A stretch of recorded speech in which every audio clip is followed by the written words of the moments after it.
자, 여러분 안녕하세요. 자, 우리가 지난 시간에는 학습지 28-1번의 윗부분, 일본과 대한민국과 타이완의 경제 발달에 대한 내용들을 봤습니다. 이제 오늘 이 시간에는 그 아랫부분, 28-1번의 아랫부분, 여기죠. 중국과 북한과 베트남의 경제 발달에 대한 부분을 볼 거예요. 아마 단어나 이런 것들이 저기 이전에 봤던 내용들과는 조금 어색할 수는 있는데 뭐 내용이 어렵진 않습니다. 지난번 수업이 25분 정도 했었는데 오늘은 아마 20분 안에 끝나지 않을까. 자, 먼저 중국 볼게요. 중국은 49년도에 공산당이 국민당을 몰아내고 국민당은 대만으로 도망가고 공산당이 중화민국을 수립을 합니다. 그러다가 1950년 6월 25일에 6.25에 참전을 해서 북한을 지원을 하죠. 그러면서 이제 58년부터가 중요한데 이때 마오쩌둥이라는 중국 총리가 지금 시진핑 같은 사람이죠. 자, 이 마오쩌둥을 중심으로 이 운동이 시작됩니다. 쓰세요. 대약진 운동. 이거는 한마디로 표현하면요, 엄청나게 급진적인 공산주의와 정책이야. 이 단어 대약진 운동이라는 단어도 이 마오쩌둥이 붙인 거거든. 그러니까 마오쩌둥이 이게 진짜 실제 있었던 그 사례인데, 마오쩌둥이 막 우리 앞으로 이런 정책들을 할 거야 라고 이제 밑에 사람들한테 얘기하니까 그 밑에 사람들이 마오쩌둥 그거는 너무 급진적인 공산 정책 아닙니까 라고 하니까 마오쩌둥이 가만히 있다가 그래? 그럼 급진적이지 않은 걸로 바꾸면 되지. 이름은 바꿔 약진으로 해서 이름이 대약진 운동이 됐어요. 실화야. 농담하는 거 아니고요. 그래서 대약진 운동이란 걸 시작하는데 이제 방금 얘기했던 것처럼 급격한 공산주의와 정책이고요. 가장 대표적인 사례가 인민공사를 설립하자는 것이 주요 사례입니다. 이건 뭐냐면 이게 만약에 중국이라는 하나의 땅이라고 가정을 하면은 이제 중국 땅을 엄청나게 수천 개의 인민공사라는 기구로 쪼개는 거야.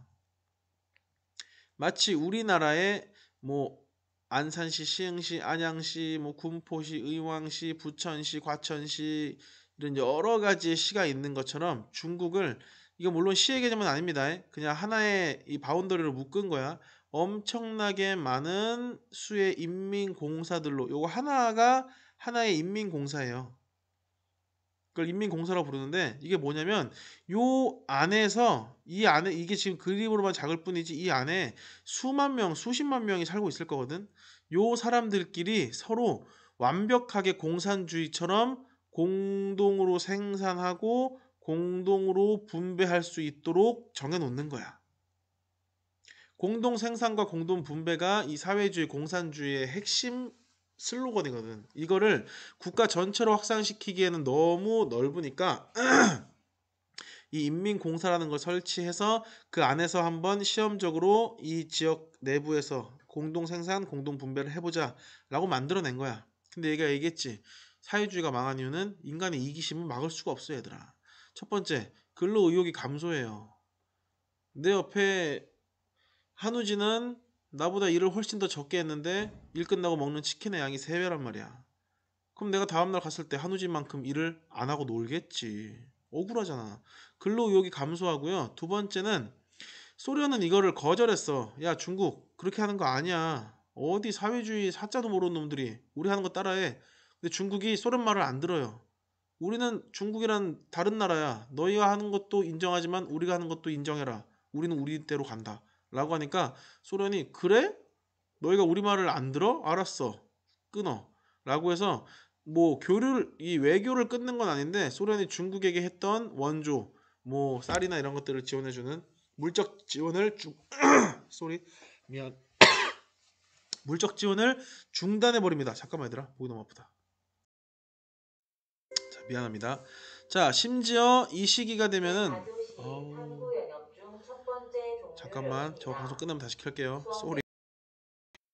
자, 다시 하겠습니다. 자, 심지어 참 운도 없지. 이 시기에 자연재해가 엄청나게 몰아닥치면서 대기근이 일어납니다. 그래서 결국 마오쩌둥 주도의 이 대약진 운동은 실패해요. 실패하면서 마오쩌둥이 정치적인 후퇴를 하게 되고요. 이제 안 하나? 지금 수능 방송이 계속 이게 시스템돼 있어가지고 얘들아. 자, 일단 할게요. 자, 그러고 나서 마오쩌둥이 물러간 그 자리에 쓰십시오. 덩샤오핑이라는 새로운 총리가 등장을 합니다. 이거 우리나라 말로는 등소평이고요. 중국 단어로는 덩샤오핑. 이 마오쩌둥도 우리말로는 모택동이고요. 중국말로는 마오쩌둥. 자, 이 덩샤오핑을 중심으로 야, 저런 급격한 공산주의와는 물론 우리나라는 공산주의 국가지만 옳지 않아 라고 해서 이 사회주의 경제 정책을 조금 일부 수정해요. 어떻게 수정하냐? 시장 경제 체제를 부분적으로 인정을 해요. 대표적으로 개인의 생산 활동을 인정합니다. 자, 개인들아, 너희 지금까지 공동 생산하고 공동 분배했지. 그래서 효율이 안 났지. 욕심이 안 생겼지. 잘 들어.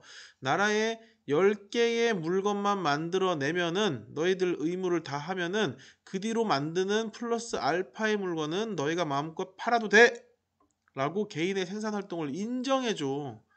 그러면은 잠깐만, 난 지금까지 억울해서 10개 만들고 쉬었는데 그 뒤로 더 만드는 건 내가 마음껏 팔 수 있다는 뜻이야? 그럼 더 만들어야지 하고 중국의 경제가 점점 다시 효율성을 갖기 시작한단 말이야. 그게 덩샤오핑 때부터예요. 60년대에. 근데 이 시기에 물러났던 마오쩌둥이 뒤에서 계속 복수의 칼날을 갈고 있어. 나의 공산주의 정책을 니들이 다 무시해? 뒤졌어. 내가 곧 복수할 거야. 라고 하면서 1966년에 이 마오쩌둥이 다시 정권을 찾은 다음에 이걸 실시합니다.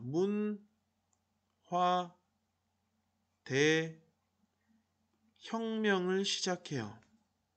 이거는 이제 줄여서 문혁이라고도 하는데 이게 아주 진짜 개 같은 정책이었어, 얘들아. 이거는 사실 오늘날 중국인들도 쉽게 실드치지 못하는.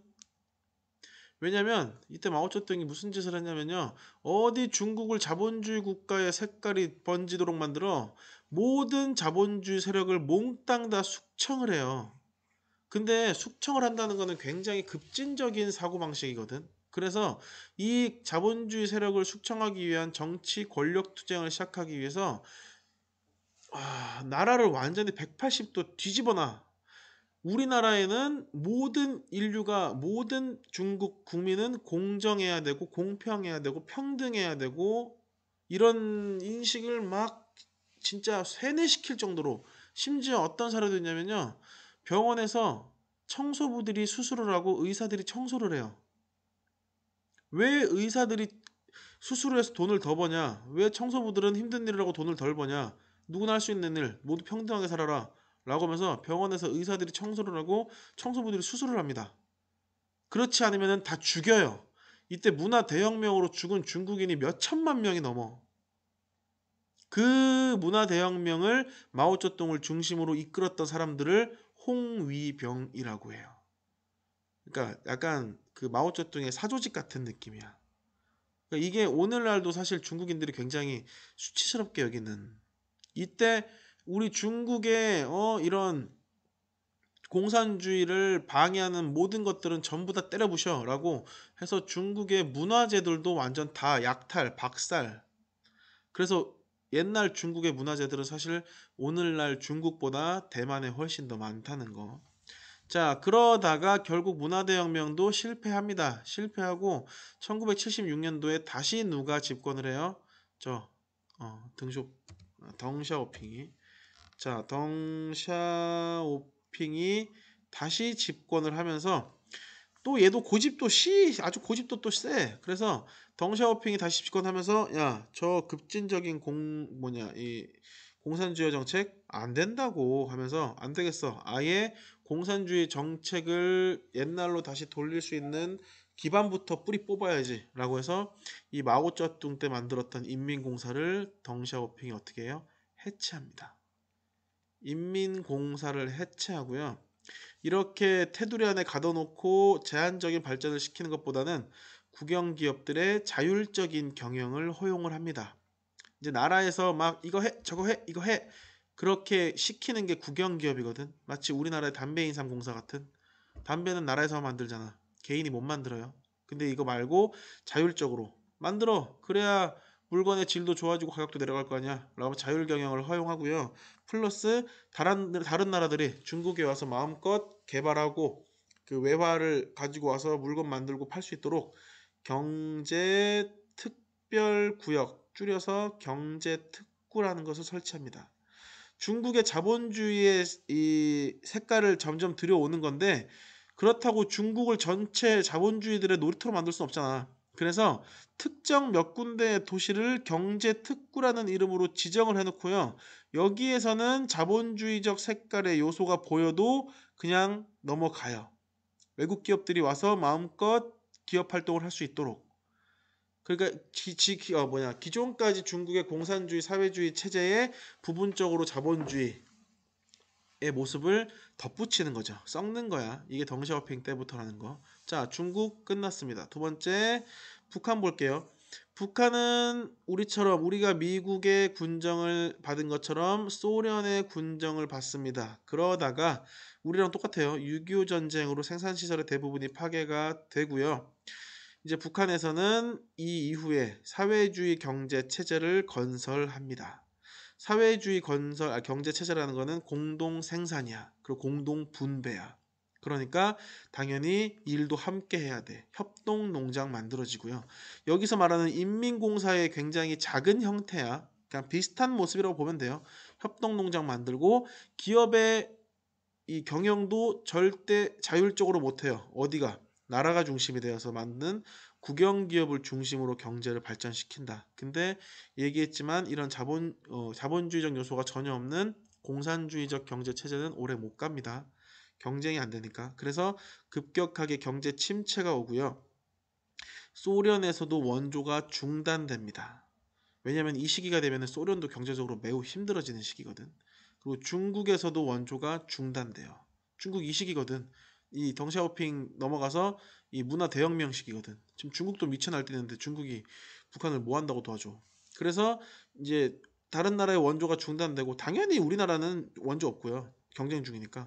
여기에 우리나라랑 경쟁하자고 막대한 군사비까지 지출하고 경직된 체제 운영, 다른 나라의 도움이 와도 안 받아요. 오늘날 북한도 그렇잖아. 그래서 엄청나게 경제가 힘들어져. 그러니까 사람이 결국 죽을 때가 되면은 바뀌어야 돼요. 그래서 1980년대가 되면은 북한이 새로운 법을 하나 만듭니다. 그 법의 이름이 합영법이야. 이 합영법은 뭐냐면 아까 이 경제특구를 만든 거랑 비슷한데 일단 먼저 쓸게요. 북한도 중국처럼 경제특구를 만듭니다. 따라한 거야.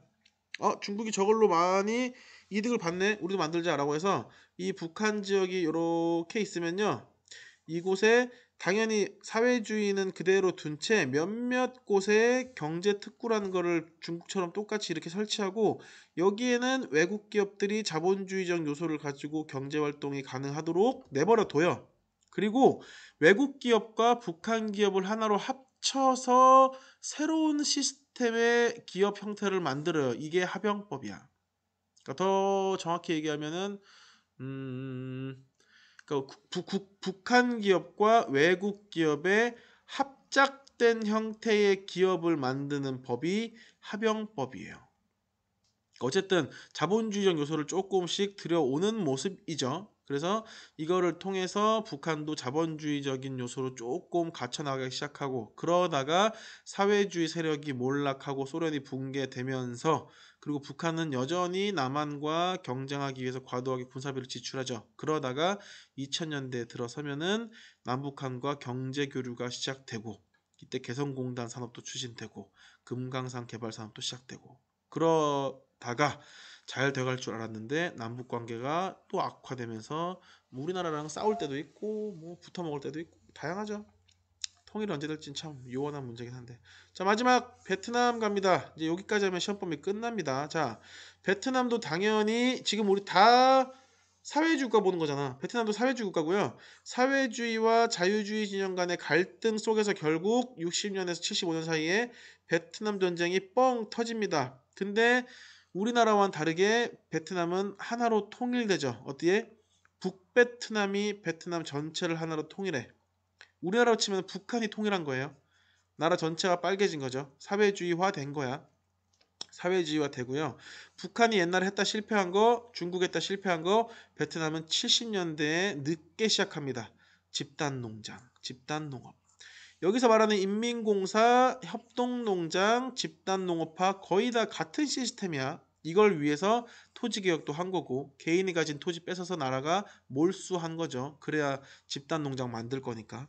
근데 중국도 실패했고 북한도 실패했잖아. 베트남이라고 성공할 리가 없겠죠. 경제 위기가 옵니다. 그래서 북한도 받아들인 자본주의, 중국도 받아들인 자본주의, 베트남이라고 안 받아들일 필요가 없죠. 그래서 실시한 정책 쓰세요.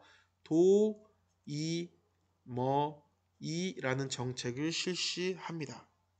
이거는 베트남 말이고요. 당연히 이 도이라는 말은 변화, 뭐 변경 이런 뜻이고 이 뭐이라는 말이 그 우리말로 뭐 새롭게 이런 뜻이야. 그냥 좋은 뜻이죠. 새롭게 변화한다는 정책이야. 뭘로 변화하겠니? 기존의 똥꼬집처럼 공산주의만 고수하는 게 아니고 공산주의 이외에 자본주의적 요소를 받아들이겠다 이거야. 그 중에 하나가 국가 이외에도 다양한 경제 주체를 인정하기로 한 거야. 나라에서만 담배를 팔고, 나라에서만 술을 팔고, 나라에서만 자동차를 팔고, 나라에서만 인형을 팔고 이런 게 아니고요. 개인이 팔아도 된다. 아니면은 개인이 모인 협동조합을 중심으로 물건을 사고 팔고 생산해도 된다라고 해서 국가 이외에 다양한 경제 주체를 인정한 거예요. 결국에 중국도 자본주의 요소의 반영, 북한도 자본주의적 요소의 반영, 베트남도 자본주의적 요소의 반영을 하면서 살아남은 거지. 그래서 베트남은 오늘날 쌀, 커피 이런 것들을 수출하면서 그래도 동남아시아 지역에서는 방귀 꽤나 끼는 나라로 남게 됩니다. 자, 여기까지가 28-2번의 밑에 부분이고요. 자, 아마 여러분들이 이 강의를 듣는 시기가 수능 전날, 늦으면 수능 전날, 빠른 사람들은 아마 수능 전전날쯤 되겠죠. 이제 수능 끝나고 여러분들이 다음에 듣게 될 강의는 그 시험 범위 중에 마지막 연표 있죠. 그 연표를 안 채운 부분들 몽땅 다 한 번씩 정리를 할 거거든. 여러분들이 받은 연표 중에 시험 범위에 해당하는 연표가 두 가지 있습니다. 그 중에 하나가 옛날에 2학기 1차 씹을 때 나와준 연표인데 여기까지가 시험 범위야 하고 이 부분을 안 채운 학습지가 하나 있어요. 그래서 요거랑 이번 시험 범위로 받은 새 연표 있죠. 내가 그 고지전 영화 보는 마지막 시간에 거의 다 모든 반응이 나와줬는데 요 연표 하나 통째로 해서 요 부분이랑 요 부분을 다음 시간에 채워볼 거니까 두 장 다 준비를 해 오십시오. 없으면은 수업 말짱 꽝입니다. 여기까지가 시험 범위니까. 자, 고생 많았고 얼굴이 보고 싶지만 참겠습니다. 여러분도 보고 싶은 내 얼굴을 참고 기다리십시오. 안녕.